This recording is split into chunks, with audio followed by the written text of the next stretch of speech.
Me presh dhe pranga nduar. Sot gjykata e Tiranës ka lënë në burg pa fat 5 militantë të protestës së ditës premte. Ata do të rinë në Sheli deri në përfundim të hetimit, por fati i tyre tashmë është përcaktuar, më shumë nga vetë ata, por dhe nga puna zbuluese e policisë, e cila i arrestoi ata në flagrancë. Ai sa për herë të parë në gjithë këto vite, edhe gjykata është detyruar të marrë parasysh si prova shishet e pashpërtyera me molotov në çantat e tyre. Dhe në një rast të tillë policia duhet përgëzuar. Shishet me molotov po rrezikonin jetët e policëve, të gazetarëve, por dhe të vetë protestuesve.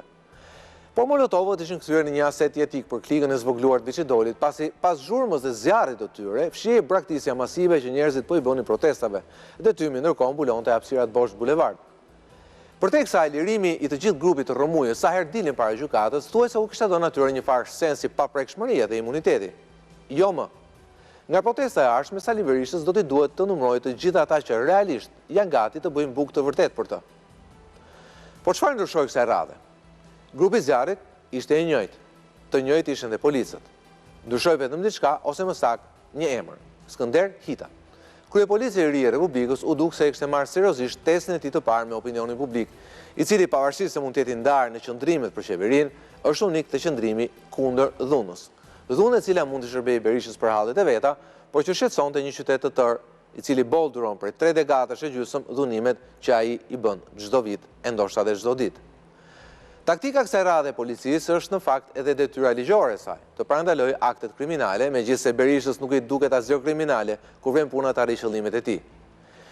Dhe lajmi nuk është përse Skënder Hita bëri detyrën, por te pyetja, përse nuk e bën të tjerët, nga Proda, te Metrumbullaku, policia arrinte si empir përpara një burri plak i cili arrektoi me fishek zjarre, si të ishte një bebe për kdelur kopshti.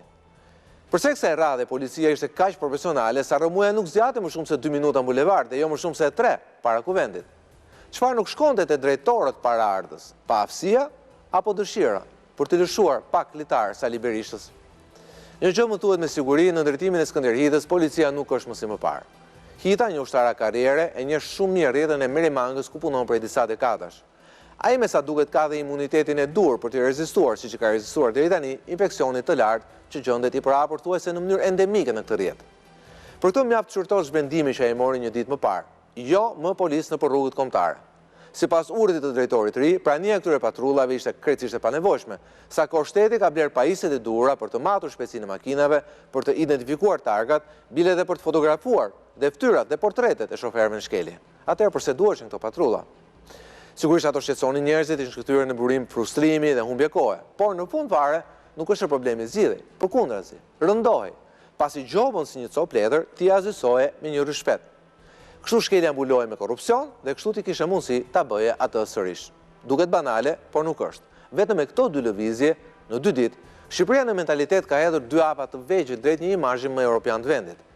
Dhe kjo u shërben edhe atyre që nuk janë dakord me qeverinë. Dhe kjo është në fakt ajo që ne duhet presim dhe marrim nga një shërptor i shtetit, siç duket deri tani se është drejtori i ri i policisë. Për këtë do flasim sonte. Sigla.